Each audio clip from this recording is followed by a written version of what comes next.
Quanto ganha um agente de pesquisa do IBGE depois dos descontos? Um amigo meu que passou no último concurso de APM do IBGE me mandou o contra-cheque dele e o salário que ele está ganhando é esse aqui. R$ 3.754 na conta dele todo mês depois de todos os descontos. São R$ 2.676,24 de salário, R$ 1.000 de auxílio alimentação, R$ 295,85 de auxílio transporte e o desconto do INSS. Se ele tivesse filho menor de 6 anos, ele ganharia um auxílio creche de R$ 484,90 por mês para cada filho. Esse concurso é temporário, são no máximo 3 anos de contrato, mas se tu acha que ele não vale a pena só por causa disso, segura só mais 2 minutinhos que eu vou te provar o contrário. Apesar de ser um concurso temporário, tem um outro lado que é muito bom. O IBGE paga certinho, tem 13º, tem férias, e esse é um excelente concurso para tu usar como degrau e passar em um concurso com um salário mais alto antes de acabar esse prazo de 3 anos. Se tu quiser saber como é a rotina de trabalho no IBGE, continua assistindo esse vídeo porque eu fui servidor público efetivo durante 7 anos e a minha função principal era treinar os agentes de pesquisa que tinham acabado de chegar e escolher o lugar onde eles iam trabalhar e acompanhar o trabalho deles depois. Eu vou falar sobre a diferença entre trabalho interno e trabalho externo, treinamento e sobre as metas que você tem que bater sendo agente de pesquisa. Se você assistir tudo e achar que vale a pena fazer esse trabalho para ganhar o salário que eu te mostrei que ele paga, eu tenho uma turma de graça para esse concurso de agente de pesquisa e mapeamento aqui no canal. As aulas acontecem de segunda a sexta, às 8 horas da noite, e depois elas ficam gravadas em uma lista aqui do canal. É só tu pesquisar Mário Tossan Aulas IBGE que tu acha essas aulas. Eu vou dividir o trabalho do agente de pesquisa em trabalho interno e trabalho externo para te ajudar a entender melhor o que eu vou explicar. Trabalho interno é você sentado no escritório, trabalhando de 8 da manhã até 5 da tarde, com 1 hora de almoço. O trabalho externo são as pesquisas que você precisa sair do escritório para poder fazer. A diferença entre as duas é que o trabalho interno vai ser fazer pesquisa pelo telefone ou então pegar informações em sistemas do governo para poder fazer essa pesquisa. Tem pesquisa que é feita em empresa, pesquisa feita em cartório e alguns outros tipos de pesquisa que tu consegue fazer sem precisar sair do escritório, só usando o telefone ou o e-mail. As pessoas que fazem o trabalho interno têm a chance de trabalhar em home office, mas a decisão final é do teu chefe, isso não é uma coisa garantida. E o trabalho externo? O trabalho externo são as pesquisas que você precisa sair do escritório para poder fazer. Normalmente você sai para fazer o mapa do lugar em que a pesquisa vai acontecer, ou então você sai para fazer pesquisa em algum lugar que já foi mapeado antes. Esse é o trabalho mais chato que tem, mas é o que dá mais liberdade. Quando eu era chefe de uma agência do IBGE, eu tinha um combinado com a minha equipe de agentes. Se você terminar o seu trabalho externo sem eu ter que ficar te cobrando, você só precisa vir aqui na agência uma vez na semana. Acabou!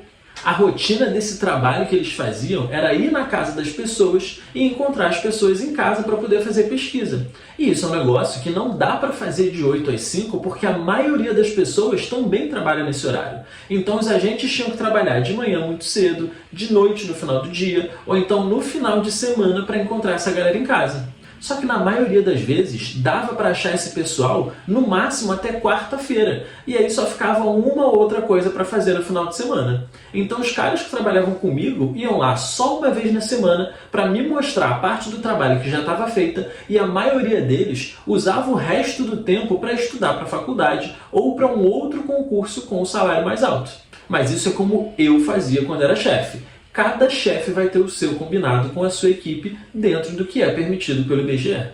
Agora que tu sabe como é a rotina de trabalho, eu vou te explicar quais eram as metas que os agentes de pesquisa tinham que bater e como era escolhido onde cada um ia trabalhar. Cada entrevistador que trabalhava comigo precisava fazer 14 entrevistas por semana.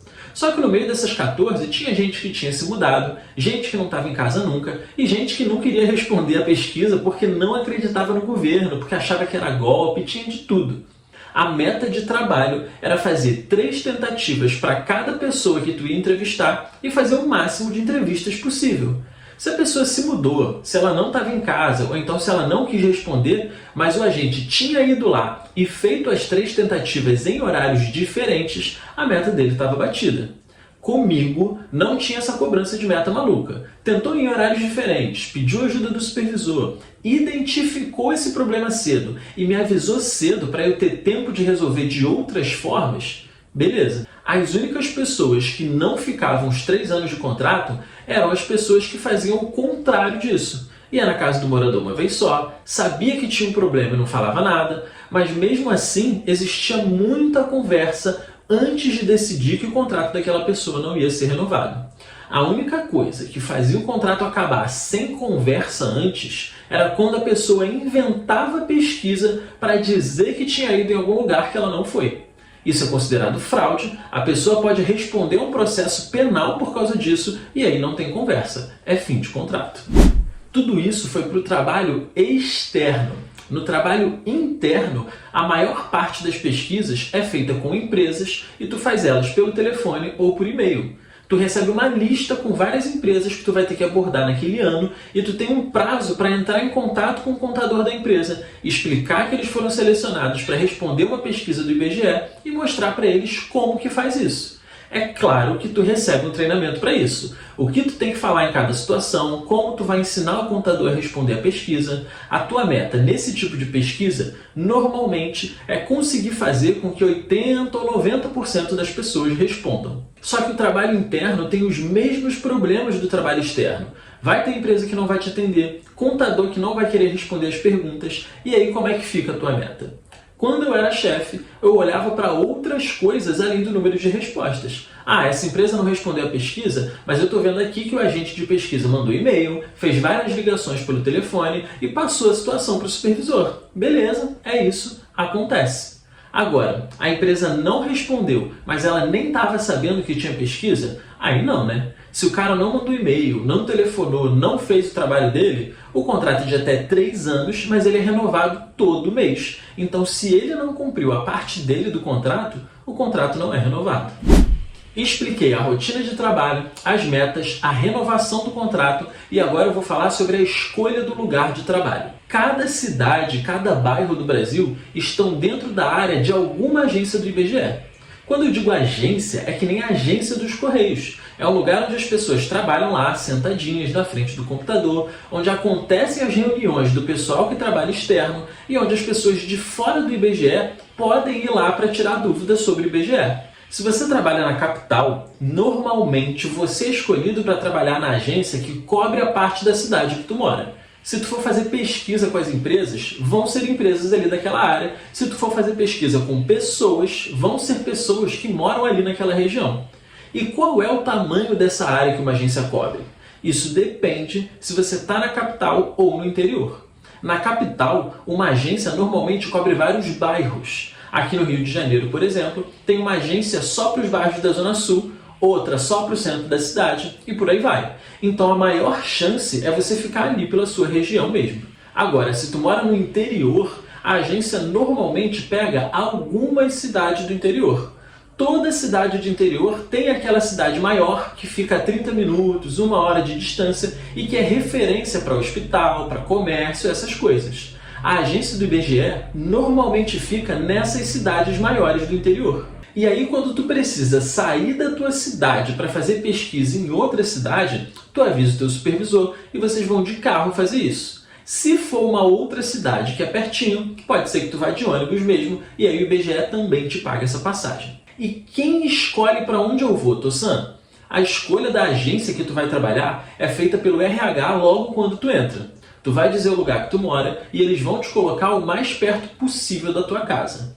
Quando eu era chefe de agência, às vezes acontecia de chegar um cara que morava do outro lado da cidade, porque quando ele foi chamado só tinha vaga na minha agência e ele aceitou. Nesses casos, eu entrava em contato com outras agências e procurava uma pessoa para trocar de lugar com esse cara. Na maioria das vezes dava para fazer isso na hora, ou então eu ficava uns 2 ou 3 meses esperando uma pessoa nova chegar para poder fazer isso. Mas eu era um chefe com boa vontade nesse sentido. Isso não é obrigação de ninguém e não é todo chefe que faz isso.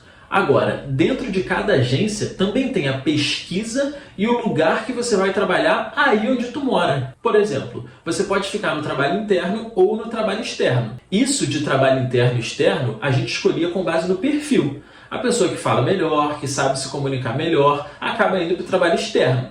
A pessoa que é mais fechada, que não é tão desenrolada assim, normalmente eu colocava ela no trabalho interno porque sabia que ela não ia render se estivesse trabalhando externo. Agora, dentro do trabalho externo, ainda tinha uma outra escolha. O agente podia pegar várias entrevistas para fazer na parte mais cara da cidade ou então no bairro mais perigoso. E quando eu tinha que decidir isso, eu dava preferência a quem morava mais perto. Só que muitas vezes os próprios agentes se organizavam. Às vezes o cara morava ali naquele bairro que é mais perigoso, mas ele conhecia todo mundo e ele preferia trabalhar ali onde ele já conhece. Quando eu não achava ninguém que queria trabalhar nesses lugares, ninguém que morava perto, aí eu fazia um revezamento. Da última vez foi tu, então dessa vez vai o fulano. O importante era o trabalho continuar andando e todo mundo estar mais ou menos satisfeito na medida do possível. De tudo que eu falei até agora, o mais importante que tu precisa levar daqui é: esse concurso é temporário, ele é só uma passagem para um concurso melhor no futuro. Ele não tem o melhor salário do mundo, não tem as melhores condições de trabalho, mas ele é uma ótima oportunidade, principalmente para quem nunca fez concurso. São poucas matérias, são muitas vagas e o nível da prova não é difícil. Então, antes de torcer o nariz para esse concurso, lembra, tem gente ganhando R$ 3.754 por mês, com 13º, férias e tempo para estudar para os próximos concursos. E começou exatamente que nem você, sem saber se valia a pena e sem saber por onde começar. Se você sentiu que esse concurso vale a pena, mano, maratona esse canal. Assiste tudo que é vídeo do IBGE que eu tenho aqui e, principalmente, assiste às aulas que eu faço aqui no canal de segunda a sexta-feira, às 8 horas da noite. Essas aulas ficam todas gravadas nessa lista que está aparecendo aqui do lado agora. Tamo junto, bons estudos e até o próximo vídeo.